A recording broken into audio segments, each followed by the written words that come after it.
할렐루야, 마라나타. 오늘도 말씀을 따라 역사하시는 성령의 능력을 힘입어 기도로 시작하겠습니다. 휴거, 재림 언제 이루어지는가? 이 본문 말씀은 사전 4장 17절.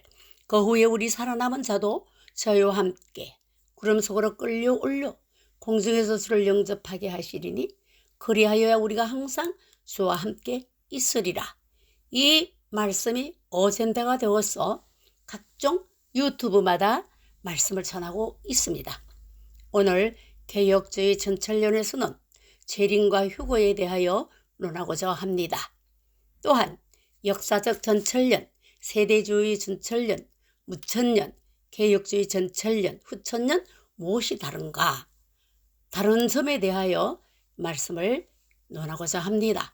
파루시아, 재림이라는 헬라어 파루시아는 미래적인 용법으로 도래라는 의미가 있으며 현재적인 용법으로 함께 있음이라는 의미가 있는 것입니다. 계시록 1장 4절에서 이제도 계시고 전에도 계시고 장차 오실이라고 하였는데, 하루파조 2만 분의 1초 끌어당기다, 강력한 힘에 의한 방향에서 다른 방향으로 끌어당기는 것이 하루파조인데 변화체와는 상관이 없는 것입니다. 첫 번째 역사적 전철연설은 7년 대환란을 통과하며 부활과 변화를 예수님 재림 때 휴거로 보며 재림은 단회적 재림을 추구합니다. 대표적인 학자로는 벵겔랑게 고데찬 호프만, 알포드 엘리콧 앤드루스 모에드 트렌치 등이 있습니다. 두 번째 세대주의 전철연설은 7년 대환란 전 교회가 휴거되며 그리스도 이중적 지상 재림을 주장합니다. 대표적 학자로는 스코필드, 달비, 켈리, 블레스톤, 라일리, 그레이, 블링컨, 그랜드 등이 있습니다. 세 번째 무천년설은 예수 그리스도의 재림의 시기 및 천년왕국과 관련된 학설로 계시록 20장 1절로 5절 천년을 문자적으로 존재한다고 보지 않고 그리스도 초림 때부터 재림 때 사이의 기간을 천년의 기간으로 보는 것입니다. 문자적 천년을 인정치 않고 상징적으로 보는 그 기간 예수 그리스도 십자가의 승리로 제한되었다고 하는 것입니다. 그 기간 동안 죽은 성도들은 하늘에서 그리스도와 더불어 왕노릇한다고 봅니다. 이 학설의 학자들은 어거스틴, 칼빈, 볼코퍼 게할드스 보스, 카이퍼 바빙크, 메레이 핸드릭슨 등이 있습니다. 개혁주의 전철연설은 환란을 통과하지 않고 7년 대환란 기간 중 전 3년 반 1260일의 두 정인들이 전하는 복음을 듣고 하나님이 예비하신 곳에서 후 3년 반 심청 통치 기간을 42달간 보호받다가 주님이 재림하여 아마겟돈에서 짐승표 받은 자와 세상의 불법한 자들을 예수님의 하늘 군대와 거짓 선지자와 적그리스도로 생포하여 유황불 모세에 집어넣고 7번째 대접 재앙을 베드로후서 3장 7절 지구 팔멸 시 세상에 살아남을 자가 없게 이때 모든 사람을 하늘로 휴거시키는 것입니다. 개혁주의 전철연설은 역사적 전철연설과 세대주의 전철연이 이 두 전철연설의 다른 점을 보완해서 40년 연구하신 밤중소리 사역회 민병석 목사님께서 연구하신 계시록인 것입니다. 특히 계시록 20장 4절 첫째 부활에 관하여는 계시록 6장 첫째인 흰말이라는 정리 각 장마다 언급이 되며 마지막 계시록 20장 4절 5절 결론을 내리게 됩니다. 요한계시록은 반드시 문장적 해석을 해야 하는 것이며 또한 요한계시록은 종말에 되어질 징조와 사건에 대하여 미리 계시해 주신 하나님의 문학 작품인 것입니다. 그래서 계시 문학이라고 부릅니다. 문장은 언제나 맥이 이어져야 하는 것이며 맥이 통하지 않는 문장은 횡설수설일 뿐 전체적인 일관성이 따라야 하기 때문에 그 해석이 합리적이어야 하는 것입니다. 하나님께서는 성경을 그의 선지자들이나 사도들을 통하여 이 같은 관점에서 기록하게 하셨다는 것입니다. 특히 문장적으로 이해되어야 바른 해석이 나오게 되는 것입니다. 다니엘서는 과거 역사로 다 이루어진 것이고 계시록은 상징적이라고 합니다. 상징적 표현은 그 내용을 상징적 표현으로 했을 뿐 그 내용 자체가 상징적임을 의미하는 것은 아닙니다. 내용에 상징성은 혹 있지만 그것을 이유로 내용 자체를 상징적으로 해석하면 아니 되는 것입니다. 상징적 표현에서 실제적 사건의 실체를 발견하는 해석을 시도해야 하는 것입니다. 성경에서 상징적 표현에 대한 실제적 해석이 어디인가 나타나 있기 때문입니다. 그렇다면 먼저 예를 찾아볼까요? 첫 번째, 상징적 표현. 다니엘 2장 32절에 그 우상의 머리는 정금이요 실제적 해석은 2장 38절 왕은 그 금머리이다고 밝혀줍니다. 두 번째 상징적 표현. 여자가 붉은빛 짐승을 탔는데 그 짐승의 몸에 찰람된 이름들이 가득하고 7머리와 10뿔이 있으며 계시록 17장 3절. 실제적 표현은 네가 보던 10뿔은 왕인의 계시록 17장 12절. 그 10뿔은 이 나라에서 일어날 왕이요 다니엘 7장 24절. 여기서 다니엘 7장 7절에 또한 나오는 짐승은 인류 종말에 나오는 짐승과 동일한 적그리스도이며 그가 등에 업은 10뿔이 종말의 적그리스도의 배경 세력으로 등장할 열나라 드림을 알게 되는 것입니다. 7년 대환란을 말할 것 같으면 세대주의로 낙인을 찍어버리는 것입니다. 예수님께서 말씀하신 소계시록인 마태복음 24장 15절. 그러므로 너희가 선지자 다니엘의 말한 바 멸망에 가정한 것이 거룩한 곳에 쓴 것을 보거든 1년 자는 깨달을진저. 예수님의 말씀이 근거되어 다니엘 9장 27절을 본다면 그가 장차 많은 사람으로 더불어 하늘의 동안의 언약을 굳게 정하겠고 그가 그 일의 절반에 제사와 예물을 금지할 것이며 또 잠포하여 미운 물건이 날개를 의지하여 설 것이며 또 이미 정한 종말까지 진노가 항필케 하는 자에게 쏟아지리라 하였느니라. 하늘에는 7년을 말하는 것이요 사부와 그가 7년 초기에 언약을 맺고 7년 중반기에 언약을 파기하여 미운 물건이 활개를 치는 것입니다. 그러므로 7년 대환란을 말할 것 같으면 첫째 화인 다섯째 나팔 계시록 9장에 나오는 그 화가 황충화로서 교회의 환란이 되는 것입니다. 전산년만 끝부분에 이런 화를 일으키고 후섭년번 초기에 여섯째 나팔인 둘째 화, 일곱째 나팔 일곱대전 후삼년 반은 42달 짐승 통치가 되는데 그래서 7년 대환란이라 말할 것 같으면 전3년 반에는 교회 환란, 후3년 반에는 유브라데 전쟁과 자체가 모두 다 환란이 되는 것입니다. 그러므로 7년 환란이라는 말을 쓰게 되는 것입니다. 하나님은 언약하시고 통치하시면서 백성들에게 큰일이 있을 때마다 나팔로서 나타내시는 것입니다. 신구약 합하여 약 143번 정도 나팔을 불게 되는데요.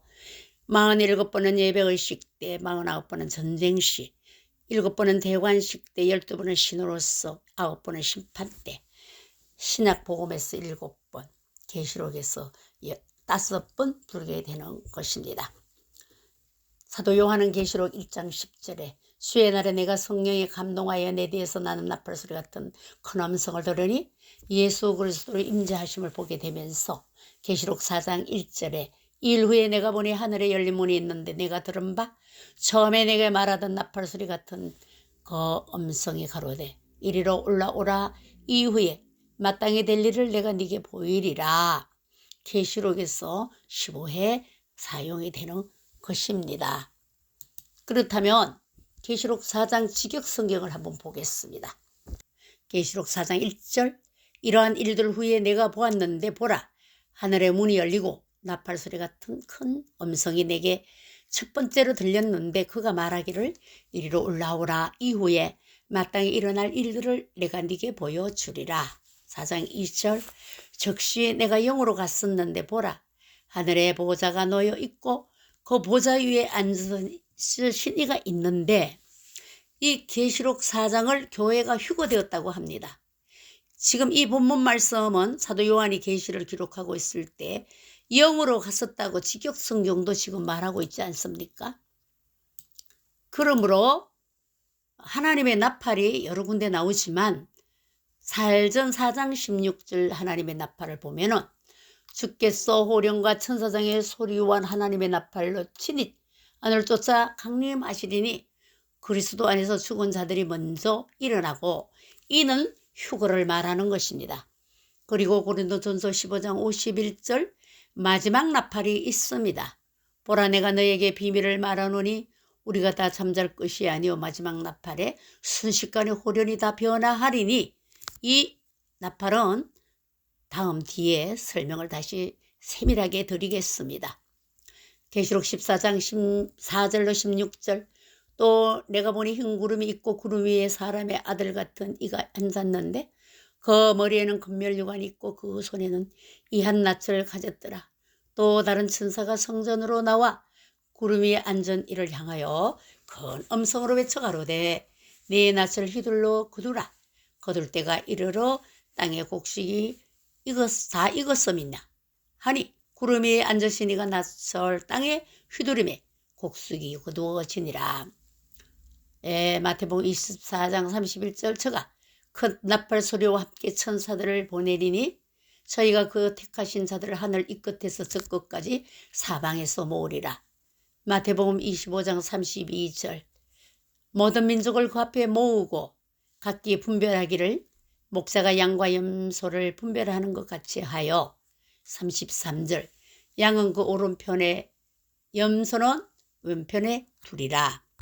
마지막 나팔에 대하여 고린도서 15장 51절과 52절 보라 내가 너희에게 비밀을 말하노니 우리가 다 잠잘 것이 아니요 마지막 나팔의 순식간에 호련이 다 변화하리니 나팔 소리가 나매 죽은 자들이 썩지 아니할 것으로 다시 살고 우리도 변화하리라. 이 부분을 가지고 예수님 오실 때 들림받는 휴거로 마지막 나팔에 쓰임받는다고 하는 것입니다. 역사적 전천년이나 세대주 전천년은 천년왕국 들어갈 때 몸이 변화된다고 인용하는 구절인 것입니다. 천년왕국은 아담과 하와 범죄 이전의 시대로 돌아가는 것이죠. 생육하고 번성하여 땅에 충만하라 땅을 정복하라 창세기 1장 28절 이루지 못한 것을 이루어야 되기 때문에 생육하려면 변화받은 몸은 생육할 수가 없습니다. 또한 다시 사는 것은 부활체인데 이 부활체도 생육을 할 수가 없는 것입니다. 이 부분은 천년왕국이 끝나고 흰보자 심판시 마지막에 이 나팔을 불 때에 영원한 천국과 영원한 예루살렘으로 들어갈 때 이 나팔이 불려지는 것이라고 믿어야 되는 것입니다. 휴거시에 죽은 성도는 부활, 생존 성도는 변화. 이 변화체나 부활체는 자녀를 생산할 수 없다. 천년왕국은 에덴 동산 회복이다.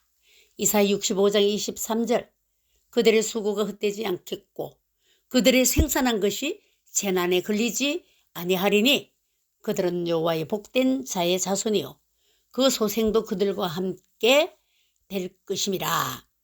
이와 같이 변화체나 부활체는 자녀를 생산할 수 없으므로 이곳에 이 말씀을 인용한다면 그거는 오류가 되는 것입니다. 아브라함의 약속은 바로 이곳에서 이루어지는 것입니다. 아브라함은 창세기 13장 16절 내가 네 자손이 땅에 티끌 같게 하리니 사람이 땅에 티끌을 능히 셀 수 없을진데 네 자손도 세리라. 26장 4절에도 내 자손을 하늘의 별과 같이 번성하게 하며 이 모든 땅을 네 자손에게 주리니 네 자손으로 말미암아 천하 만민이 복을 받으리라. 그런데 이루어진 것 같은데 사도행전 7장 5절에서는 그러나 여기서 발붙일 만한 땅도 유업으로 주지 아니하시고 다만 이 땅을 아직 자식도 없는 그와 그의 후손에게 소유로 주신다고 약속하셨으며 히브리 11장 10절에는 이는 하나님이 경영하시고 지었을 터가 있는 성을 말았음이라고 말씀하고 있는 것입니다. 개혁주의 전철론과 세대주의 전철론과 역사주의 전철론의 다른 점은 바로 이 부분인 것입니다. 성경에서 말하는 재림은 단회적인 것입니다. 그 어디에도 이중 재림을 나타내는 것을 볼 수가 없는 것입니다. 또한 교회가 환란을 통과한다고 하는데 후 3년반 적그리스 통치 때 계시록 13장 15절 저가 권세를 받아 그 짐승의 우상에게 생기를 주어 그 짐승의 우상으로 말하게 하고 또 짐승의 우상에 경배하지 아니하는 나는 몇이든지 다 죽이게 하더라. 이 부분은 너무너무 무서운 말씀입니다. 짐승의 표를 받아야 먹고 살 수가 있는데 어떻게 기독교인이 짐승에게 절을 할 수가 있습니까? 그러므로 이 부분은 개혁주의 전철론과 다른 점인 것입니다. 통과할 수가 없습니다. 그래서 하나님은 피할 길을 주시기 때문에 예비처를 준비해 주신 것입니다. 변화된 몸은 천연왕국에서 자녀 생산할 수 없다는 확실한 증거는 계시록 20장 8절에 나와서 땅의 사방 백성 곧 곡과 마곡을 미혹하고 모아 싸움을 붙이리니 그 수가 바다모래 같으리라. 천연왕국 들어가서 얼마나 많은 사람을 생산했으면 바다모래 같다고 했습니다. 이 부분을 보더라도 천연왕국에 들어가서는 생산을 해야 되는 것입니다. 이 개혁주의 전철론의 다른 점은 성경 말씀대로 인간이 현재의 몸을 가지고 하늘로 올라갈 수 있을까? 인간 상식으로는 불가능합니다. 하나님은 가능하시다. 마태복음 19장 23절로 26절 낙타가 바늘귀로 지나가는 것은 하나님은 가능하시다고 예를 들었습니다. 인간이 천연왕국을 들어갈 때 변화나 부활체가 들어간다면 아이를 생산할 수 없기 때문에 이 인간의 육신으로 올라가게 되는 것입니다. 성경의 예를 볼 것 같으면 엘리야는 하나님께 들림받아 올라갔습니다.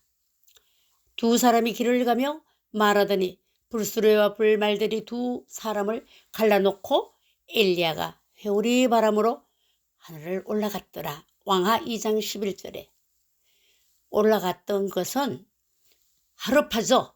덜 올렸던 것입니다. 그뿐 아닙니다.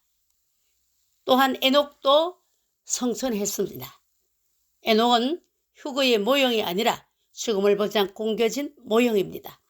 창세기 5장 21절로 24절 하나님과 동행하였고 히브리 11장 5절로 6절 하나님을 기쁘시다고 했고 유다서 1장 14, 15절 성도 안에 임재가 있었던 것입니다. 이와 같이 에녹과 엘리야 사건은 그 세계를 죽음을 보지 않고도 갈 수 있다는 것을 우리에게 리허설로 보여주신 것입니다. 개혁주의 전철연설은 이 말씀의 토대로 하여 천연왕국서 육신으로 살아가야 할 몸이니 육신으로 휴거되는 것을 성경적으로 말하고 있는 것입니다.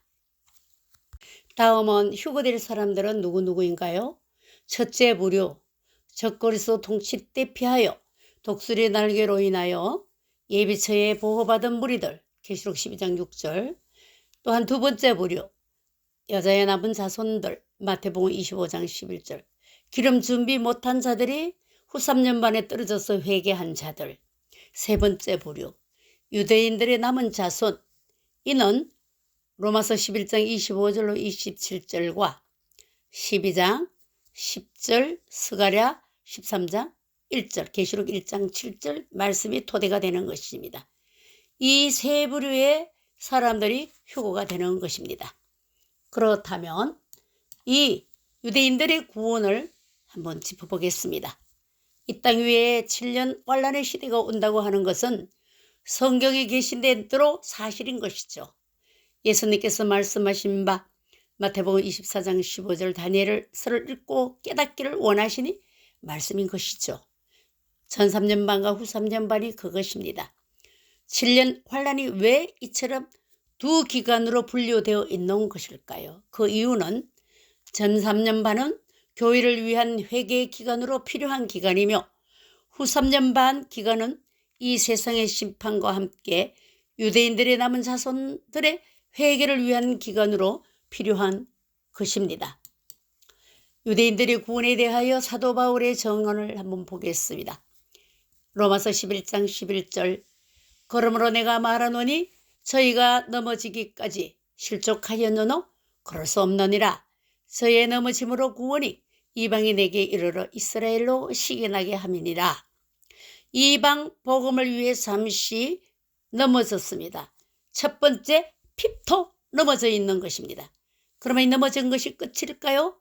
그러나 때가 차면 다시 일어난다고 했습니다. 로마서 11장 18절 그 가지들을 향하여 자긍하지 말라.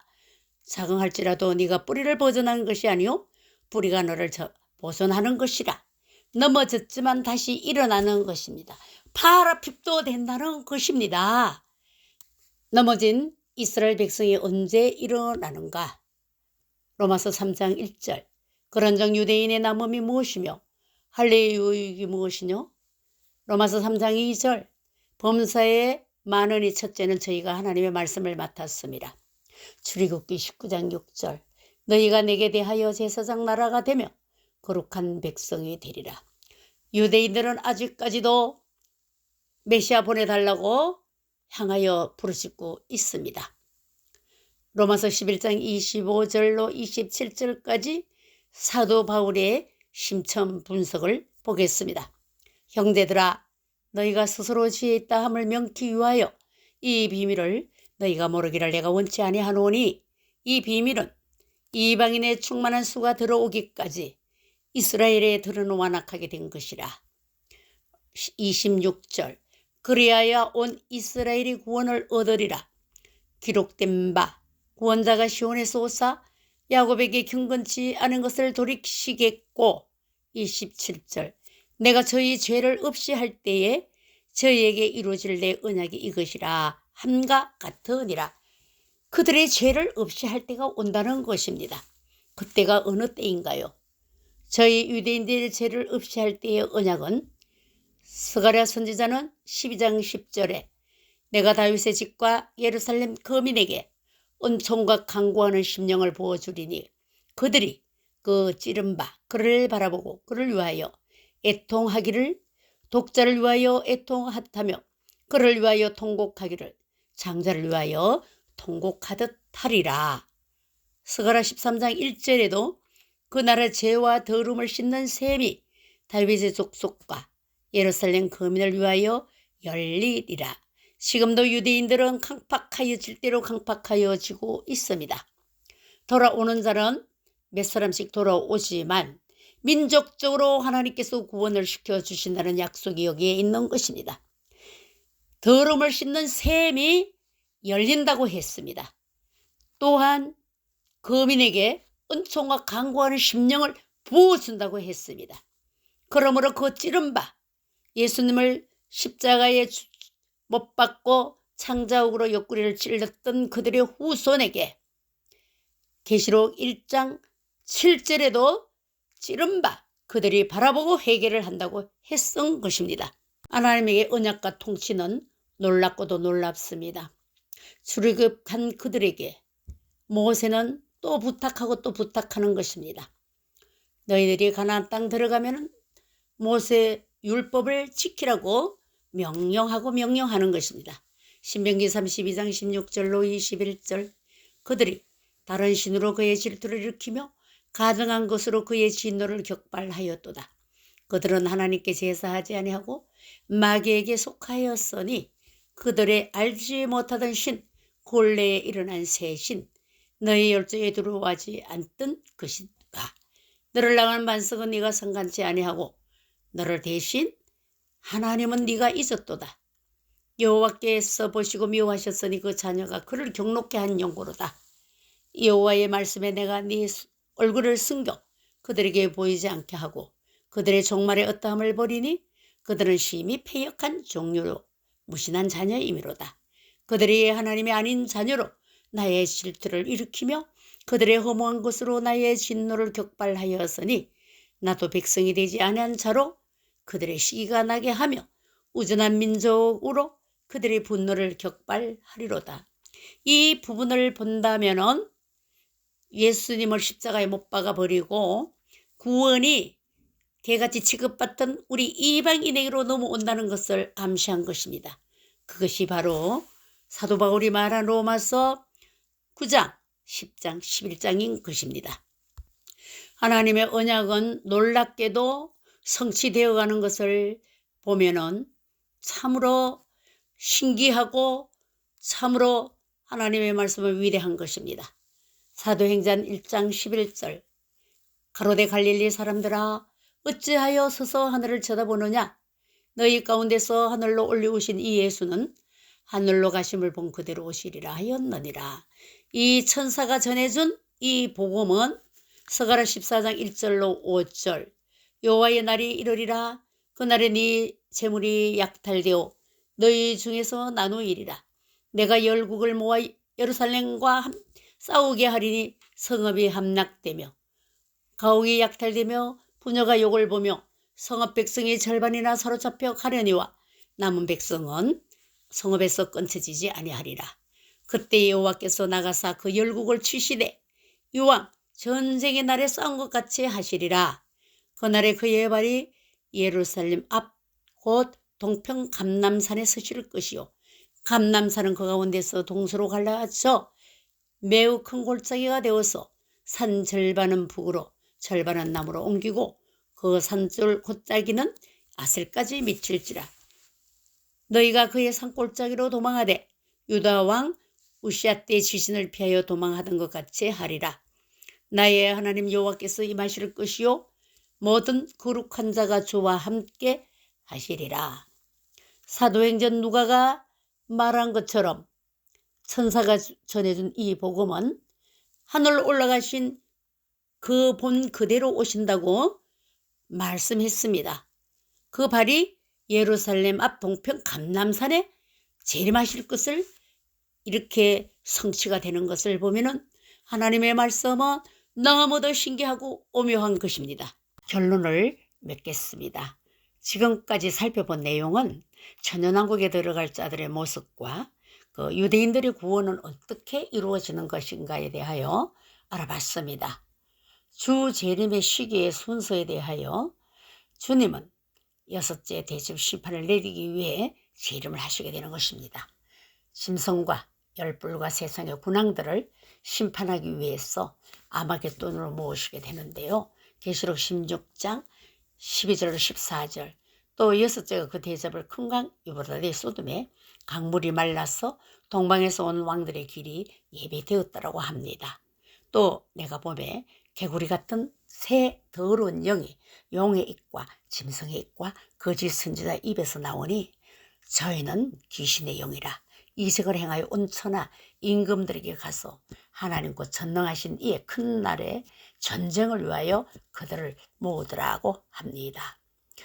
개구리 같은 새 더러운 영이 모은다고 했고 예수님께서는 큰 나팔 소리와 함께 천사들을 보내서 그 택하신 자들을 하늘 끝에서 저 끝까지 모은다고 마태복음 24장에 말씀하고 있습니다. 주 재림 시기를 볼 것 같으면 성경은 주의 재림과 지구 최후의 심판을 그에 동시적으로 취급을 합니다. 그 이유는 주 재림의 연이어서 일곱째 대접 심판으로 세상 심판이 따르기 때문이에요. 마태복음 24장 29절로 31절 그날 환란 후에 즉시 해가 어두워지며 달이 빛을 내지 아니하며 별들이 하늘에서 떨어지며 하늘의 권능들이 흔들리리라. 그때의 인자의 징조가 하늘에서 보이겠고 그때의 땅의 모든 족속들이 통곡하며 그들이 인자가 구름을 타고 오는 것을 보리라. 저가 큰 나팔 소리와 함께 천사들을 보내리니 저희가 그 택하신 자들을 하늘 이 끝에서 저 끝까지 사방에서 모으리라. 계시록 6장 총론의 여섯째 인속의 주의 재림과 일곱째 대절 심판을 포함시킨 것입니다. 누가복음 21장 25절 27절 1월 성신에는 징조가 있겠고 땅에서는 민족들이 바다와 파도의 우는 소리를 인하여 혼란 중에 곤고하리라. 사람들이 세상에 임할 일을 생각하고 무서워함으로 기절하리니 이는 하늘의 권능들이 흔들리겠음이라. 그때에 사람들이 인자가 구름을 타고 능력과 큰 영광으로 오는 것을 보리라. 이런 일이 시작하거든. 일어나 머리를 들라. 너희 구속이 가까웠느니라 하시니라.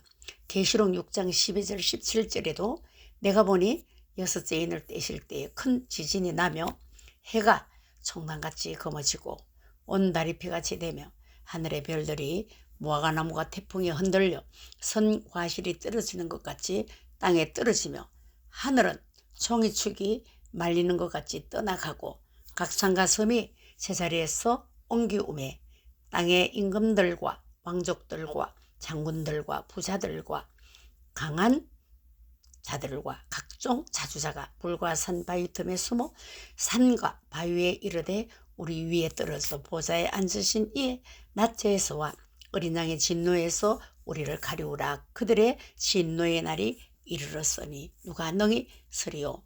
요한계시록 16장에도 지구가 세 갈래로 깨어진다고 했습니다.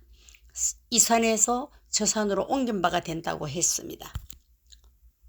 창세기 3장 15절 언약의 말씀은 긴 여정을 지나서 계시록 19장 19절 또 내가 보며 그 짐승과 땅의 임금들과 그 군대들이 모여 그 말탄자와 그의 군대로 더불어 전쟁을 일으키다가 짐승이 잡히고 그 앞에서 이적을 행하던 거짓 선지자도 함께 잡혔으니 이는 짐승의 표를 받고 그의 우상에게 경배하던 자들을 이적으로 미혹하던 자라. 이 둘이 산채로 유황불 붙는 못에 던지우고 둘째 아담인 예수 그리스도에 의하여 완전히 마귀를 내리게 되는 것입니다. 하나님은 하나님의 택한 백성들을 일곱째 대접 불심판에 가기 전에 여섯째 대접에서 휴거시켜서 그들이 하나님과 그리스도의 제사장이 되어서 1000년 동안 왕노릇하는 그러한 복을 주시는 것입니다. 감사합니다. 다음에는 계시록 서론인 1장에서 5장 13강을 다시 말씀 올리겠습니다.